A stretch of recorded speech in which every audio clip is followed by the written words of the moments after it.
all the bloodshed, all the red, 3 trillion off the stock market, 5 trillion off the stock market. And then that Sunday open was just one big crush. Felt like he wanted to create the chaos to then wade in and be the hero.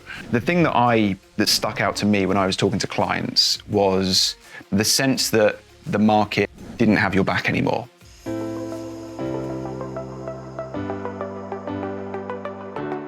Welcome back to a new episode of Talking Shop. It's been a little while. We haven't been around for a while. You've already seen me. We're streaming this live on the Trade Live with IG show. So I've already been on this morning. So hello to all of those that are still with us. But it is another Talking Shop episode. You may have noticed that we've not been around for a couple of weeks. And it's because the markets have been pretty busy. And that's exactly what we're going to talk about in this episode. We are calling this the Talking Shop Talking Therapy session. How do we get through the month of April? And let's all share, let's all have conversations about what we've learned, what's gone well, what's not gone well. We're going to tell you some stories that we've given you, that we've heard from the dealing floor. Things that we think clients have done very well, things that we don't think clients have done very well, how that's changed.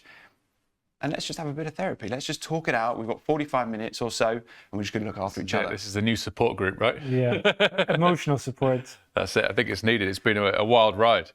I mean, what a crazy month. Yeah, I've been coming home from work and I've just been collapsing on the couch. It's been absolutely insane. But I think the only thing more volatile than the market has been your dating life recently, isn't it? Yeah, my dating life, yeah, well, it ended in the red as well. So yeah, had to get some advice from my dad, who absolutely roasted me. But beyond that, we're moving on. Brighter markets ahead, brighter dating life ahead, hopefully. Survival mode, engaged. I'm gonna tune in Rich McDonald for some advice there. Yeah. Yeah, it's safe to say you've been stopped out on two dates you've been on at least. Massive slippage. Right, so welcome, as I said. If you're listening to us live on air, drop us a comment, right? We're in the studio here so we can see your questions. Please, if there's anything that pops up that you want to have answered, let us know. I'm joined, of course, by Ronnie and by Pete Ward. And let's just kick this off. Where did we start? How did we get here? I think we go back to the start of April, and we had the. You remember? I think you were on the show with Rich on the Wednesday, which would have been the second. Yeah. Well, I was ready to be liberated. Liberation Day. Yeah, there was all this, and the speculation was all about is the tariff going to be sort of 10% across the board? Is it going to be as high as 30% across the board? And that was where the steer was kind of guiding, and people were somewhat nervous about Trump coming out at 9 o'clock that night. Mm-hmm. And I remember sitting at home and flicked the TV on to CNBC to watch it, and all of a sudden we got this nice little pop-up in the market. I thought, oh, okay, something's not quite as bad as what we were expecting. Wall Street Journal come out with 10% reciprocal tariff. That was a complete fugazi. And so, we got this little pop in the market. I then switched it off, but then all of a sudden I saw a load of alerts in my phone going crazy, switched it back on, and all of a sudden your man Trump's there with the whiteboard. the old printouts of doom. Yeah. I can't remember actually seeing a printout like that for such a global event. Imagine how wild that is, that it wasn't a slideshow or it wasn't anything. Yeah, no, it was just a straight up, right, yeah, we've got this country here, this country here, this country here. And obviously then, we saw the market start to move. I think probably the biggest bellwether for the economy is the S&P 500 or US 500, we call it. That was trading 57.60, 57.70. All of a sudden it was down to 54.50 in that kind of 3-hour candle from 9 till midnight. And then I was on the show the next day with Rich on the Trade Live with IG show. And we were coming into sort of, big red numbers on the screen. DAX off sort of 3 or 4%. NASDAQ, the Dow was off 900 points. NASDAQ off 3%. The only unscathed thing, which I was kind of scratching my head around, was the FTSE. I remember the FTSE was like 84.70-ish. Bearing in mind that had been like pretty toppy for the whole of January that was the trade, that was the one trade in town, right? It's the one trade that was working. Yeah, it was the one trade that was working. So all of a sudden you're kind of looking at it going, right, okay, so the world's kind of woken up to these new tariffs, and how do we sort of take them in and digest it? And I remember Rich saying, on the open, I'm going to get murdered on the miners. And things were off, and it would just continue then to get a little bit worse, and then a lot worse. So I seem to remember that day we had a steady decline, and then you or I were on the late shift on the Friday, which is now April the 4th, and we were working.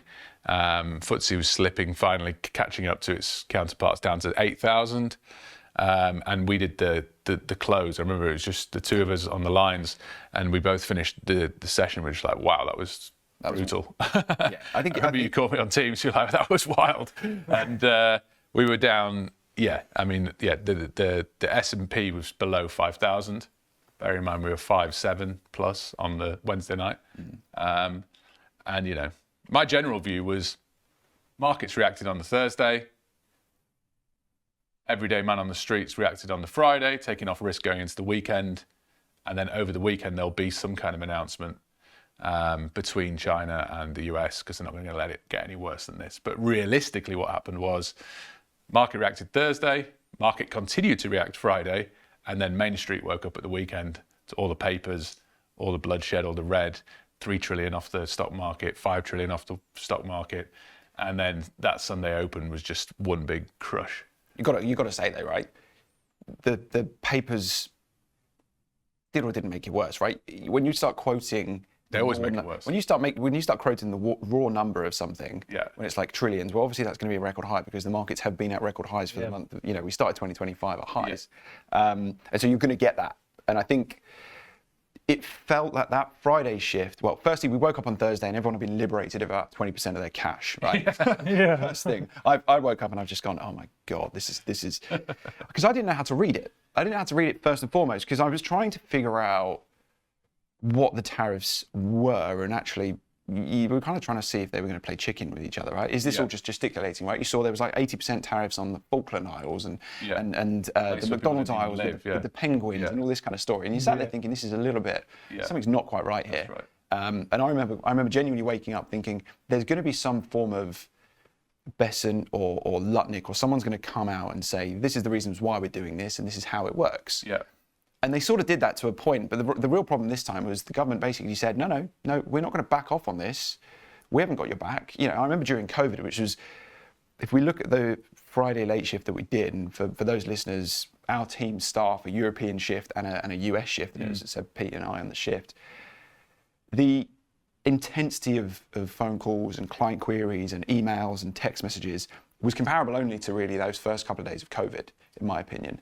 And so I don't want to say the word unprecedented because it gets banded around too far along, but actually in terms of the volume that we had to deal with, it was ridiculous, right? So not only are the markets crashing, not only are we all personally kind of in the hole a little bit, I mean, my investments were off and still are, but we know clients are kind of ducking and diving a little bit. There was a bit of a sense that we're all in this together, right? And it was just like, phone call, right, click, yep, I know, it's pretty bad, click, move on. And it was, I know, it's tricky. I remember we were calling people, I was calling one of my top clients on the Friday and sort of saying, what's your position here? What are you thinking of doing? And, he wasn't alone in this thinking. It was, I'm doing nothing. I'm holding what I've got, sending over more capital. I think it's, one of those things we've got to just ride out. And there wasn't anyone just sort of, diving in to purchase, really. No. And I think the issue that we faced on the Sunday night open, when it opened so much lower than what anyone expected, was that you just couldn't get capital across quick enough to to weather the storm. Obviously, some did, some didn't. And yeah, I mean, it was pretty crazy. Yeah, it was absolutely brutal because I remember I was in the office with a couple of other chaps, and I think from about 9:30-ish, I don't think we ever were off the phone for more than 5 minutes. We were constantly on the phone, and it was, like you say, everyone trying to put money in because nobody really wanted to believe that this is we're bottoming here, it can't get much worse than this. But it just kept going downwards, and people got closed out. But we still had to sort of continuously work with everyone to sort of okay, let's put a stop in here, let's manage the risk a little bit. I think a lot of people sort of were smart enough to sort of take off risk going into this. It was a known event. People knew the tariffs were going to come, but it wasn't going to be as bad as people thought. And I also think the Wall Street Journal article made it a bit worse. Yeah. Because it gave people hope. Oh, it's just going to be 10% across the board, and people started buying.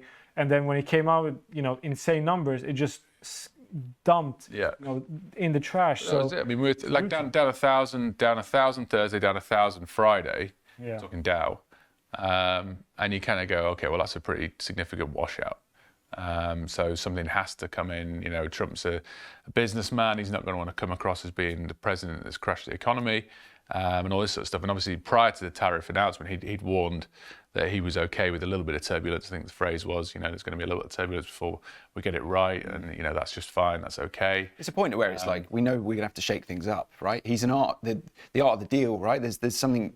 There's a gimme and a gotcha, as to borrow Sosnov's phrase. Yeah. But you kind of went into it knowing that there's going to be something very pro-Americana. Yeah. And someone else is going to have to pay for it. But we knew that. Yeah. It was his protectionist stance, right? Wasn't it? It was like we're fed up of being, for people paying too little for our stuff.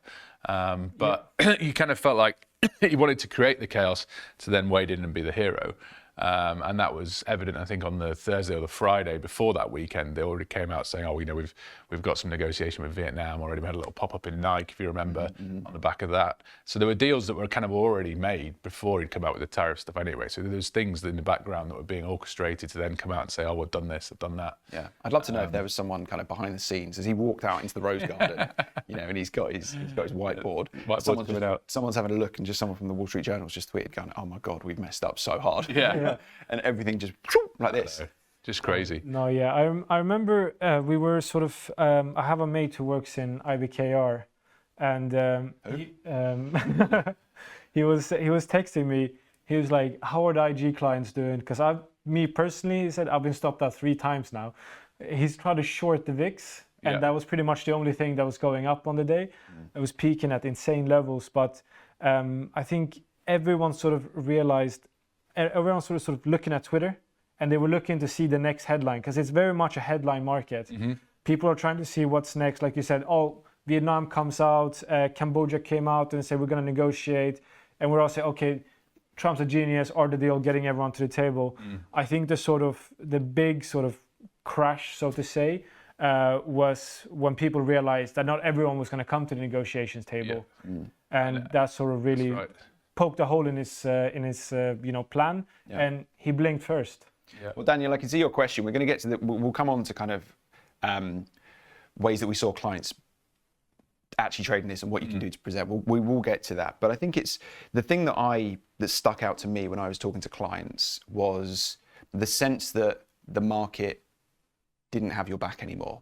Right? There's been this approach to investing. There's been a fairly decent approach to trading, this kind of buy the dip mentality of, well, we know that Trump is obsessed with the market.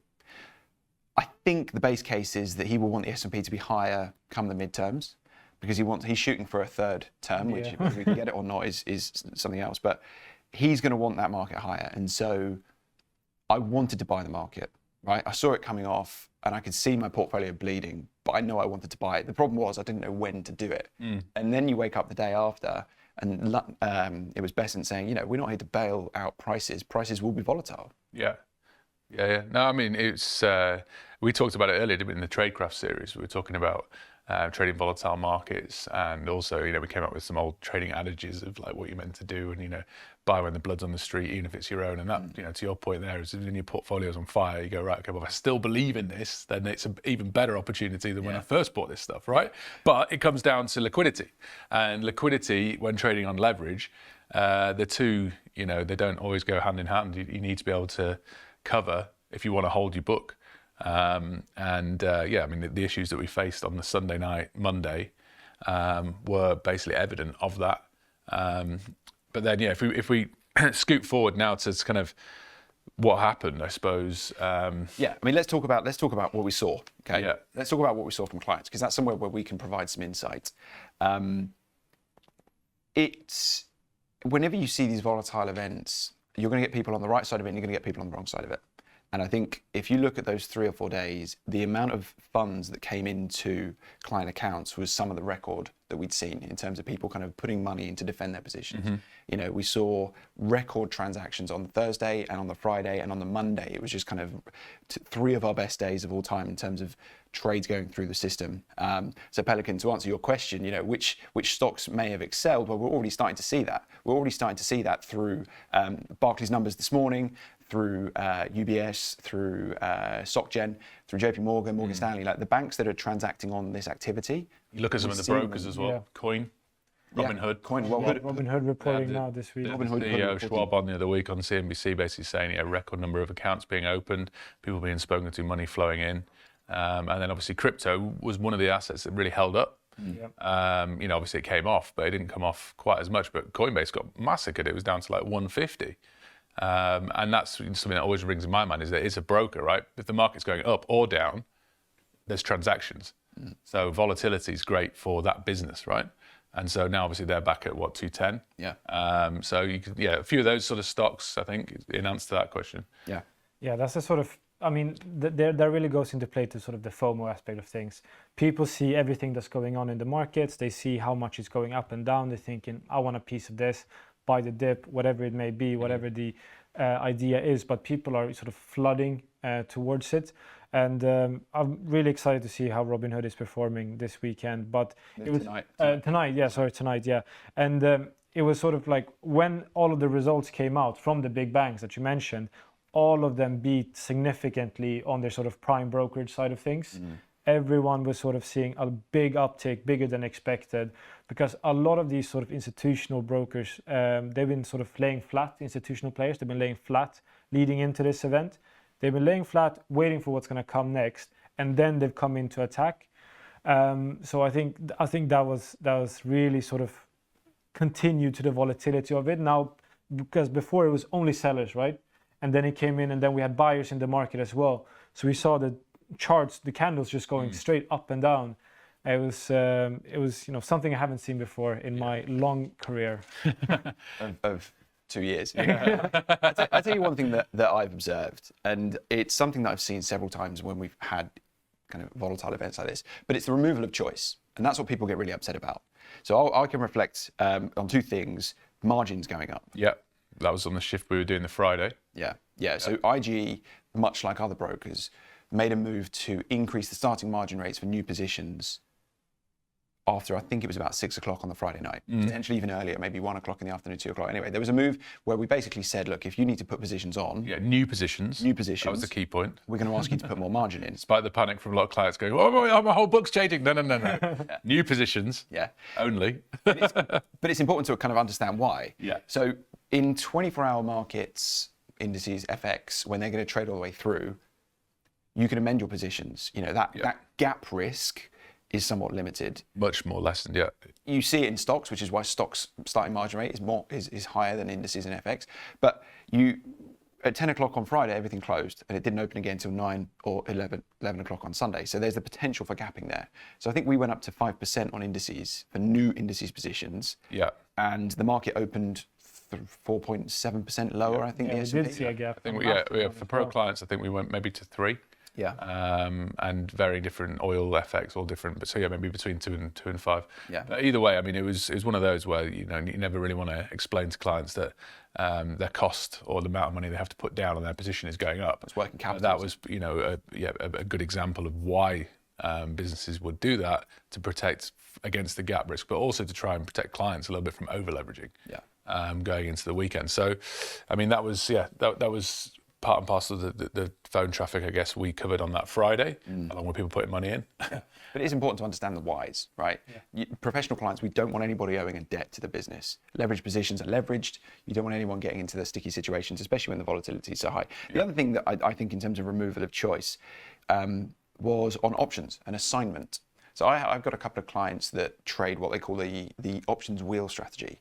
So they like a stock, let's just say it's Meta, right, as an example. You think that you're long-term bullish, you think the AI story is going to go well, you think their advertising business is going to do better and better as they get better with their LLMs. Yep. But you want to trade a covered call, right? You don't know when it's going to go up, but you're happy to try and collect some premium on a weekly, monthly basis. what you can also do is if you like the stock, you can try and get some additional premium by selling the put.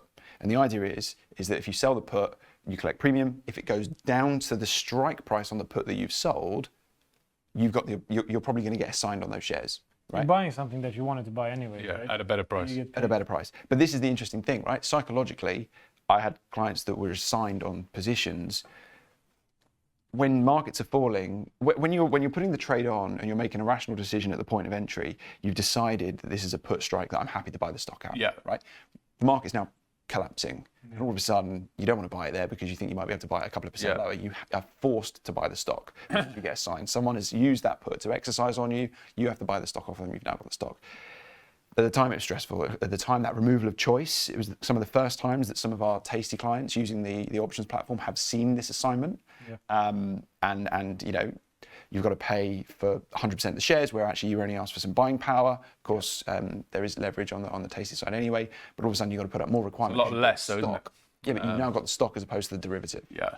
But, and so we found clients. Well, looking back now, it was a fantastic opportunity to be assigned. But I remember at the time thinking, blimey, you know, it's a consideration that I don't think clients put enough importance on. Yeah. So when you are selling options, the risk of being assigned cannot come out of your mind. Yeah. I mean, that's I don't know if you meant to link that in, but that links in very nicely with my personal woes. Hang on, what should we call this section?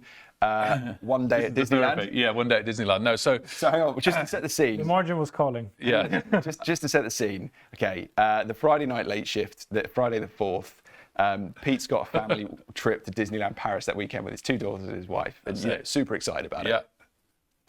And then the markets did what they did. And the markets did what they did, and you know, I thought, right, you know, I'm going away, I'm going on holiday, I want to be able to just sort of enjoy it and not really think about it too much. So I'll send over some extra capital, thinking, you know, that'll be fine. Sent some on the Friday, sent a bit more on the Saturday. I thought, right, that's kind of shored up now, right?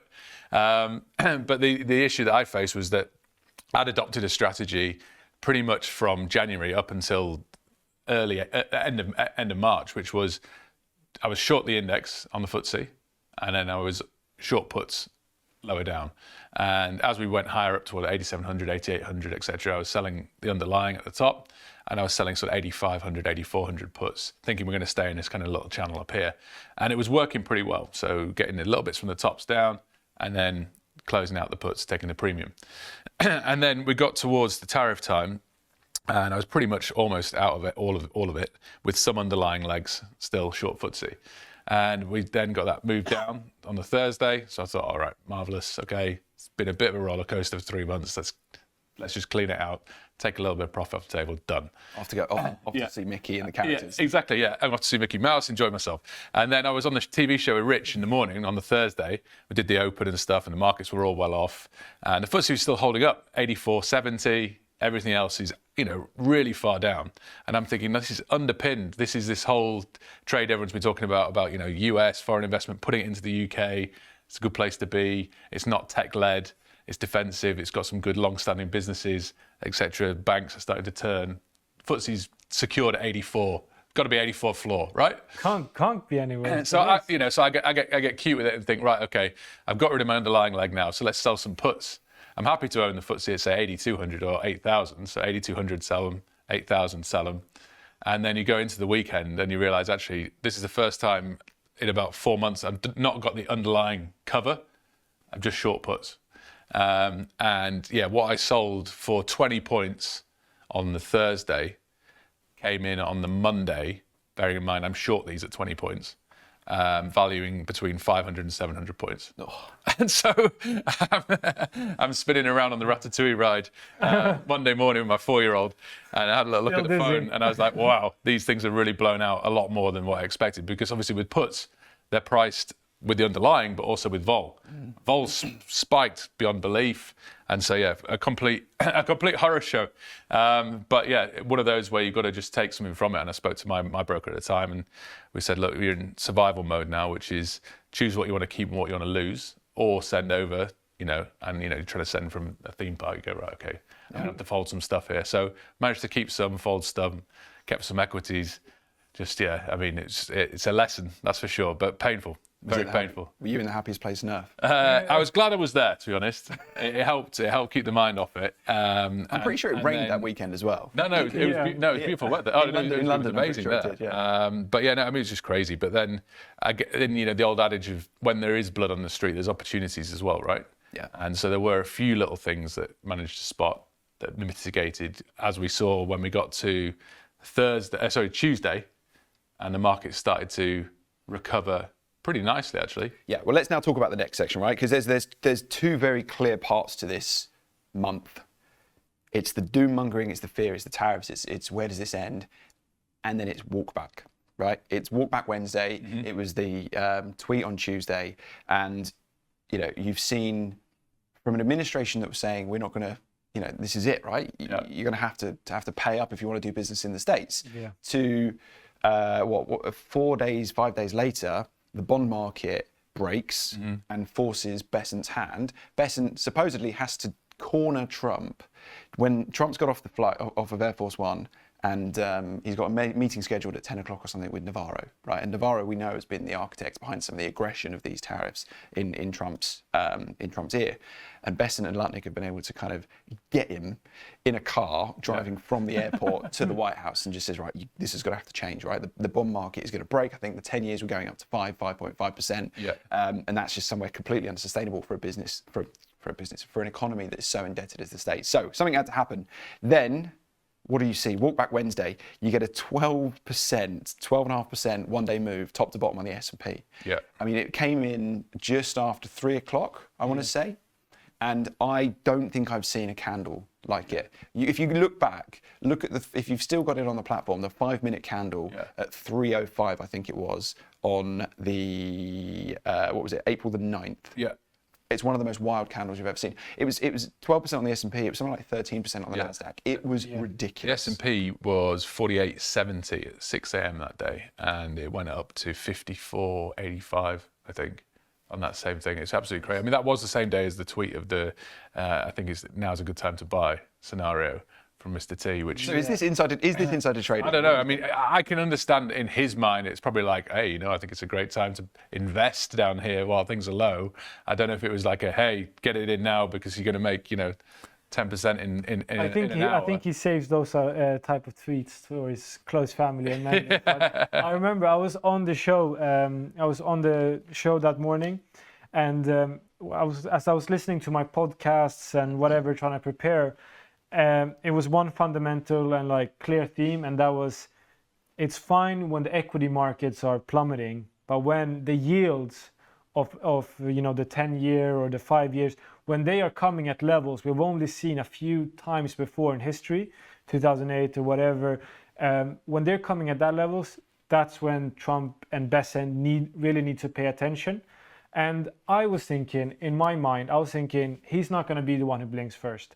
Trump is not going to be, sort of bullied by the market. He's clearly said that you have to sort of give the patient the medicine to get better, or whatever he was using.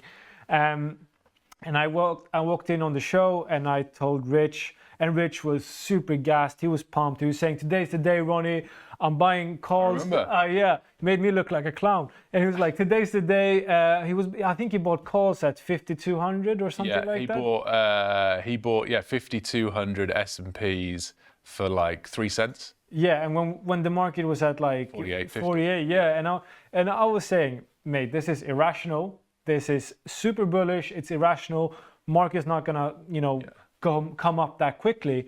Surely enough, it did. It's because it was D-Day, wasn't it? It was the 9th, which meant that they either had to make or break, or put them in place, or kick them out. Specifically the automotive tariffs. Yeah, and then bearing in mind, there was a background to this, which we didn't cover right at the start, is of course, Liberation Day was kind of the culmination of what was about 3 weeks worth of ratcheting up of tariffs and tensions, and the automotive industry got smacked first. And so that was the day that something had to happen. I mean, to summarize some of the moves that we saw on that day, Amazon was up 12, Nike up 11, United Airlines up 25%, 25, 26, 26%, Apple 15, Palantir 19, Nvidia up 18%. It was just obscene. It was wild. I was on the train. I remember being on the train, and that gets you home around 5 to 6, I think, and check where the market was, jumped on the bike, cycled back.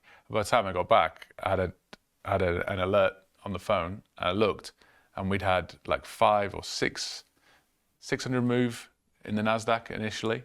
The FTSE had moved 400 points back above 8,000. And yeah, I mean, crazy stuff, right? I mean, that shows what these, people, Trump was on the TV late that night going, this is the one single biggest day movement ever. You had the I'm biggest president. And it's like, yeah, but you crashed it right down. And then people sort of say, this is not a bull market. This is a bear market rally. These things happen. These are the most ferocious.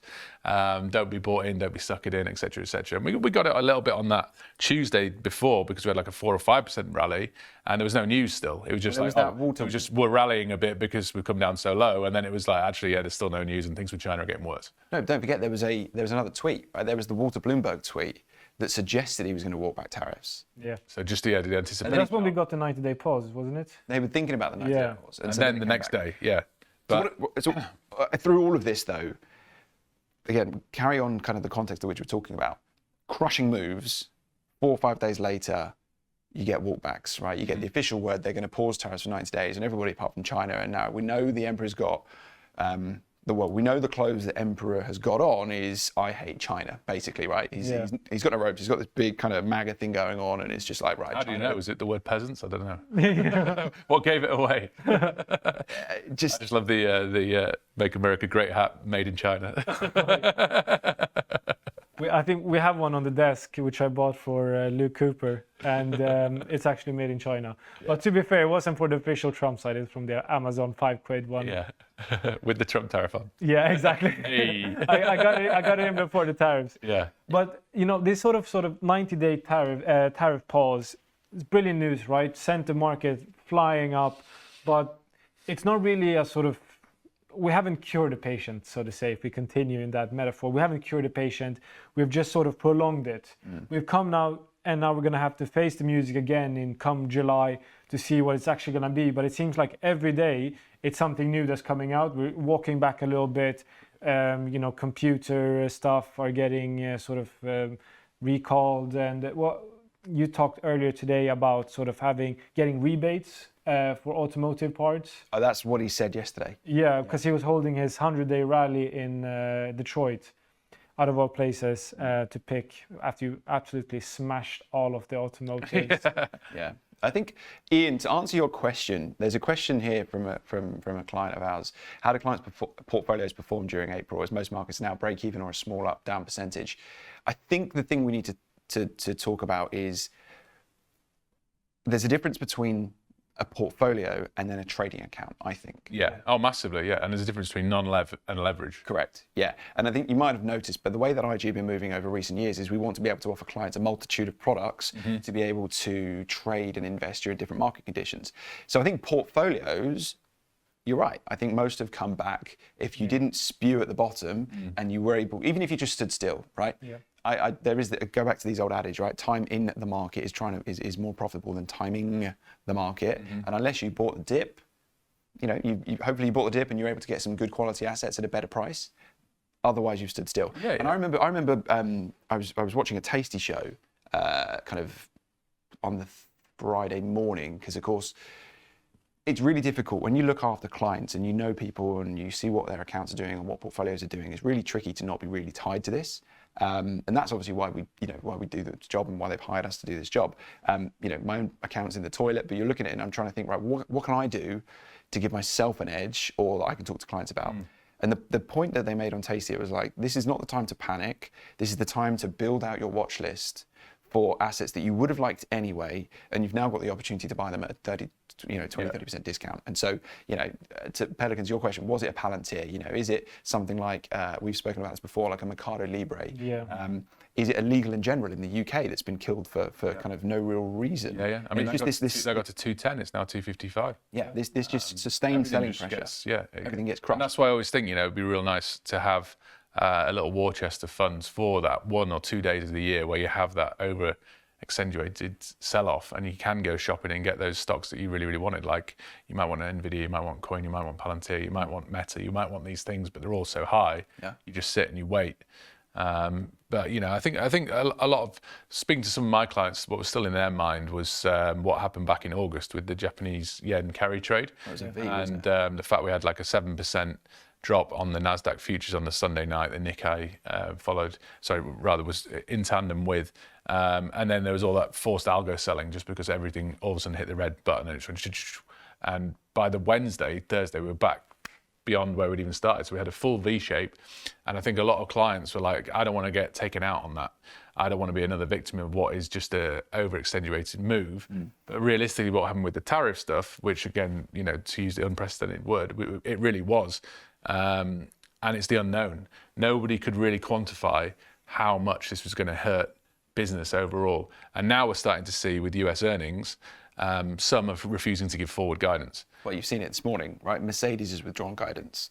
UPS did it last night. They refused to do it. They refused to do it. Yeah. UPS, Parcel Force, the airlines. I think Southwest, JetBlue. These have all withdrawn. United Healthy of the week. The biggest weight in the Dow. So there's a knock-on consequence, and I don't think we're out of the woods. And although it's starting to look a bit like a V shape in terms of the markets, I don't necessarily see how it can go back to where we were whilst there's still so many unknowns. Yeah, I think that's the key. It's the unknown, because every sort of economist who tried to sort of model this or trying to figure out what's actually going to happen, trying to predict it, they can't do it because we've never actually seen anything quite like this. And I think in June, July, once we start seeing the final sort of tariffs, that will be one sort of building block of seeing the final effect. But then I think the real actual effect will come once all of these sort of, especially consumer brands and companies, start reporting. That's when we start seeing the actual effect of how it affects earnings, profit margins, sort of capital expenditure. I mean, Coca-Cola and Pepsi came out, I think it was yesterday and the day before yesterday.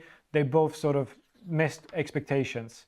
And these are sort of, Coca-Cola is a company that I looked up just the day before, and I was like, how did Coca-Cola do during 2008? Because, it's a cheap product. It's sort of like everyday luxury that you can treat yourself even when you're down. And they did about 8% up during 2008. But yet, Coca-Cola is already missing expectations, Pepsi as well. And I think that sort of shows for the entire market. But we also, like you guys mentioned, the airlines. They were the biggest winners during the, early 2024. They were up, multitudes in moves we haven't really seen from airlines, but now they're giving it all back. Hotels as well, booking dropped significantly as well when they we know tourism to the US has nosedived as a result. And sentiment in general, right? You saw all the sort of vandalism stuff with Tesla. You've seen Canada going big on the shop Canadian, kind of keep it local sort of scenario. And it is starting to trickle down. You speak to people, groups of friends and whatnot, and some are turning away from looking at American brands. So you just wonder, how big the knock-on effect really is. Yeah, I mean, Chinese students in America, it's a massive part of their sort of the funding for the universities. They pay about 6 times more than a regular American, Canadians as well. So I think we're going to see long-term effects of this more than just quarterly. It's not just tariffs though. We're still within Trump's kind of executive order signing. One of the ones that I think is going to be really interesting to see how it impacts retail sales and the consumer is policing student debt again. Yeah. So all of a sudden you've had 3 years, 4 years potentially of Biden not hounding people for their student debt. Rates have obviously ratcheted up. In the meanwhile, the student debt pile in the US has ballooned because interest is still being charged. And now Trump's going to come and chase you for it. If you're a student and you either do or don't have a job, but now you're going to have to find $300 extra a month, $400 or $500 extra a month to pay off a student loan, that's going to have a massive impact on consumption. And so it's not specifically just tariffs that this is going to go for, but it's just there's just this deluge of news, and it's really tricky to find a way to kind of play that. I think what this brings kind of into sharp focus is the difference between trading and investing. As an investor, yes, we can talk about, buying the dip. The problem is the questions I was hearing was with what, right? Yeah. What do I buy? What do I buy the dip with? I've got nothing left. And you're trying to find a way to we did a whole pod that seemingly quite well timed now on how to buy the dip. We're trying to kind of layer in smaller size, so you're buying at a cheaper price, but you're not over leveraging yourself, or you're not kind of extending yourself. You're never going to hit every single one for 6. And I think the trading side of this it's just brought risk management straight key, right? I'm so glad we spent, the first quarter of this year speaking about tradecraft and managing risk and reducing position sizes. We had Axel on to talk about it. We spoke about how maths plays a huge important part in trading specifically. Yeah. I think there's a romanticism around storytelling as well when it comes to stocks. It's why this TV show and podcast exists, because we can sit here and tell stories. But there's no story that controls your account, really. There's no story that's going to be like, this is how to put your stop loss on that protects you against these black swan events. There was a question earlier about, do I just buy a put and hope, that's my insurance? And there is a genuine train of thought that says, you buy like a 5 delta put on a quarterly basis as your insurance, right? And when I say a 5 delta put, what it means is there's a 5% chance that this put becomes in the money. So it's going to be fairly cheap. And you do it on a quarterly basis as your insurance. And you can do it against a long portfolio of equities. You can buy out the money puts and be basically prepared to lose on them and almost want to lose on them. Go, right, okay, bought these puts, I've paid a couple of grand for them. I want to lose that every quarter because it means my other stuff's probably going to be making me money. It's a hedge more than insurance hedge. You've got some coverage underneath then. So you're not completely naked. It comes back to maths though, right? So I got hosed. I'm enjoying selling strangles on the S&P, right? That's been something I've been doing all year, is you sell a call, you sell a put, and you hope that it settles somewhere in between, and then do it on a weekly basis, you do it on a 45-day basis if you really follow the kind of tasty logic of how these things are optimized. But I got killed, right? As of course you would, because my strikes were too narrow, vol blew out, and the S&P breached all my strikes. So I found myself either having to, I got cut out of them eventually, but you get forced out of these positions. But the maths side of this means I have to put them back on the next week, and I have to put them back on the next week, because over the course of a year, under normal vol scenarios, you've been killed on the one that you're now offside on, where you've seen that vol spike, but actually now next week when you put them back on again, you're selling a higher volatility environment, and so you're going to pick up the benefit of that. And it's another reason why you should stay small and mighty and be nimble. And it's, it comes back to everything we've been talking about on this series so far. I think that adaptation that you mentioned there of looking at the VIX and then resizing, I know we touched on it, that really is the key takeaway. I think if VIX is going above 50 and you're still trading in the same size, you're going to lose. So it's look at it and go, okay, the landscape has changed. My whole outlook now has gone from trying to make X to trying to survive or trying to not lose Y. And so in order to do it, you need to resize your normal clip size. You need to know that the daily move is no longer 1%, 2%. It could be 12. And then you need to be more mindful that your technicals have been blown out of the water, really, if you're a technical analyst. And you're now purely based on news flow, tweets. And I think the lesson is, if you're not going to be on the screen, then if it's in a trading portfolio, you don't really want too much on. If it's a long-term investment portfolio, then you can park it up. And I remember I spoke to my old man about the scenario of what happened after the 6th and 7th of April, and he's a pension holder. So he's like, it's a nightmare. The value of the pension's gone down by sort of 20%, but I'm not selling it right now. But whereas what you do, it is a higher risk but higher return environment. But there are certain times when you get those over-exacerbated moves, and you go, okay, that's the wrong size, not enough protection, not enough stop loss usage or puts or whatever it might be. And I think we've got to look at what happened in April. I know we're doing this as like a therapy session, but you've got to look at it and go, what did I do wrong? What could I change? And how could I adapt for the next time? Because these things happen probably once a year at least, maybe twice. Yeah, I think something like this is probably every 4 or 5 in terms of the speed of it. Although, if we could look at this in a month's time, and we might be back up to all-time highs, and we're thinking, well, this is just a similar thing to what happened in August. I think everyone sort of have to be prepared as you say, it's a headline market more than anything. That's what's moving the market now. It's the headlines, the tweets, and it's not even sort of, actual official tweets coming out from Donald Trump's 400 tweets that he's done or during his first 100 days. It's just, rumors from a journalist or someone is saying something and everyone jumps on it. And then you have the algos to consider. So I think, I sort of spoke to a client and he was sort of saying, well, how's other people done? Because, you know, I did a little bit of money, I gave it all back, but I was telling him, you know, if you leave money on the account, protect yourself, and eventually you'll come back, because that's what we do every single time. We have these sort of events, you drop, you come back, you drop. It's, you know, zoom out on any chart, especially an American index chart, we will have those little dips, but eventually we'll come back. Just the question is when. Yeah. Well, look, let's round off this conversation then, right? If you're still with us, thank you so much, and thank you for the questions we've been putting through on the chat. Gents, if I could go around the room, and if you could give one learning and one piece of advice to the listeners based on the last month, what would it be? So what have you learned, and what would you do differently? That these markets, when the vol is as high as it is, you can pretty much never have as much capital as you think you're going to need, and the ability to move quickly is paramount. And I think spotting an uptick in VIX should immediately trigger a reduction in size. That would be my takeaway. I think being defensive and staying on the sidelines is much, much better than trying to sort of beat and time the market. So just, you know, take a step back. When you see things go crazy, take a step back and sort of relax. Put money in your ISA instead.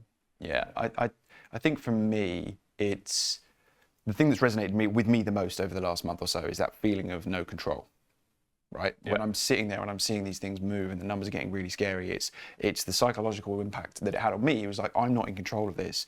And then my decision making is just spiraling.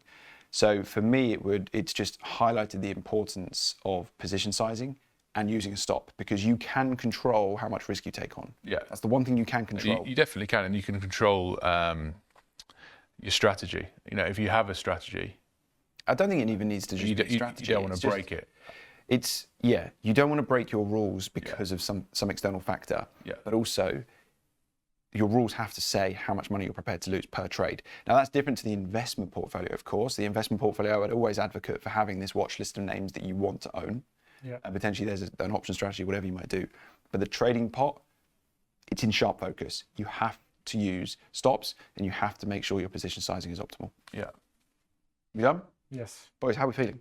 Good. You liberated? I feel relieved. Yeah. You know, finally got it off my chest. That's it. You know, it was a crazy, crazy month, but hopefully taught all of us some vital lessons, I guess, to prepare for the next big dose of vol and to keep going. Yeah, exactly. We all came out of this a little bit wiser as traders. Yeah, a little bit more like I've got bigger bags under my eyes Yeah. for the last couple of weeks. Yeah. Guys, thank you so much for joining us. We've been the Talking Shop crew. I've been joined by Pete, by Ronnie, and I've been Luke. And we will catch you in a fortnight for our next episode.